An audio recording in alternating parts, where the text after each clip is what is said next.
How's it going, everyone? Hope you're having a great day, great night, wherever you are in the world. In this video, I'll be reviewing the 2011 superhero movie, Green Lantern. To be honest, I wasn't much of a fan of Green Lantern when I first saw it back in 2011. It honestly seemed pretty generic, despite Ryan Reynolds being pretty much the perfect Hal Jordan. The movie itself is just mediocre, but in saying that, I do consider this movie to be a bit of a guilty pleasure. Green Lantern stars Ryan Reynolds as Hal Jordan, basically the Maverick Top Gun reference of the DC universe. He's a reckless, overconfident fighter pilot, haunted by the memory of his dead father, who he watched blow up in a fighter jet as a child.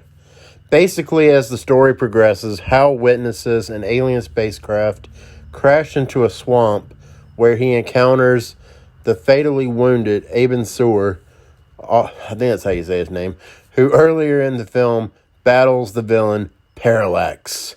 And we later find out he is the most respected warrior in the Green Lantern Corps. As he dies, he tells Hal that the ring chose him, and the ring does not make mistakes.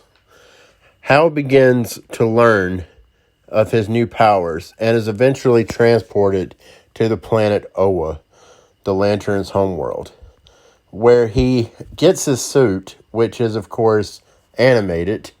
And I'll be real with you, I can't figure out if I think the suit looks good or ridiculous. I'm going to go with a mix of both. It doesn't look that bad to me, but it's just, why would you animate the suit? I mean, even Ryan Reynolds has since criticized the look of the Lantern suits, which he criticizes the movie anyway. Anyways, while Hal is on the planet Oa, he is trained by fellow Lanterns and learns of a coming war against the villain Parallax. I won't go into any more plot details, but that essentially sets the movie up for you. By the way, stick around to the mid-credit scenes for a cool mid-credit scene that would have set up a sequel, but it wasn't to be. Now for the pros and the cons. Ryan Reynolds, again, is pretty much perfect casting for Hal Jordan, the Green Lantern. And I'll go ahead and say it. This movie does not work at all without him giving a rather solid performance as Hal Jordan / the Green Lantern.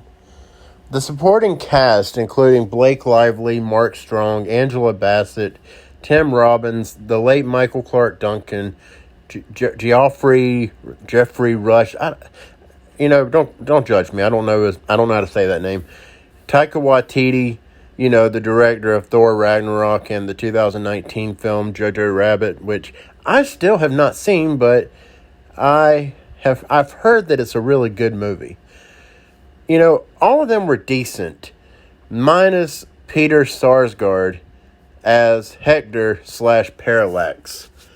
I thought that performance was a serious weak link for the film, but I did like Clancy Brown's voice as Parallax, which was dark and menacing, as it should be.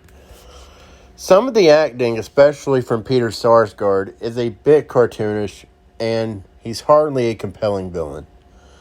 I really didn't like the look either of Hector once, the alien Parallax pretty much took control of him. Like, the whole look was just really bad. Really, really bad.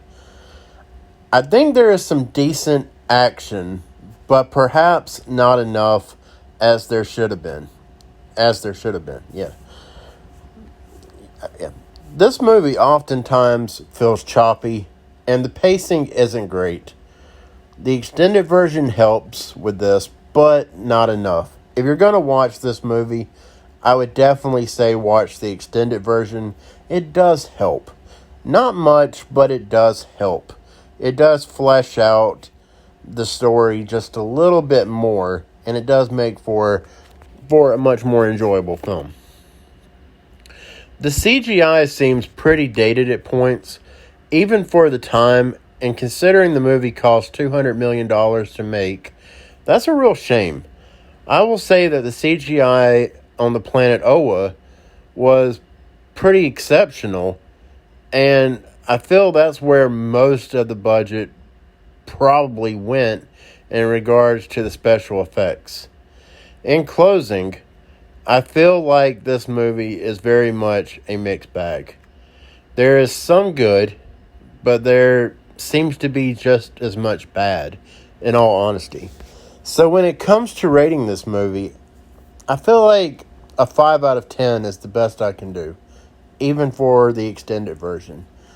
And again, if you feel compelled to watch this movie, I would definitely recommend watching the extended version.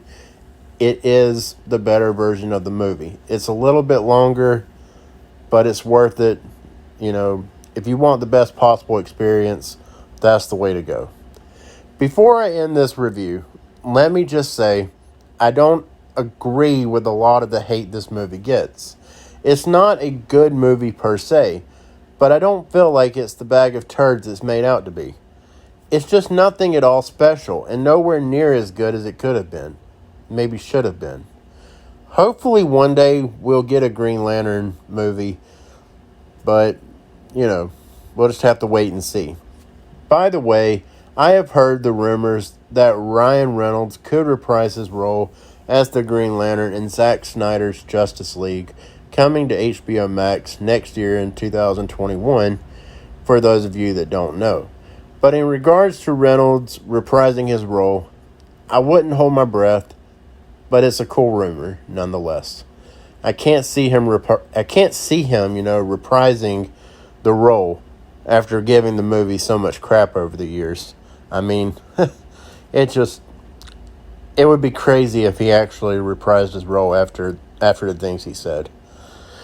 Well, that's the review. Thanks for sticking around to the end. If you enjoyed this review and want to see more, please consider liking and subscribing, and maybe share with a friend or two. Also comment below. Let me know your thoughts on Green Lantern and how you would feel if Ryan Reynolds does indeed reprise his role. Thanks again, everyone. I'm Michael Blake, and this was my take. Have a good one.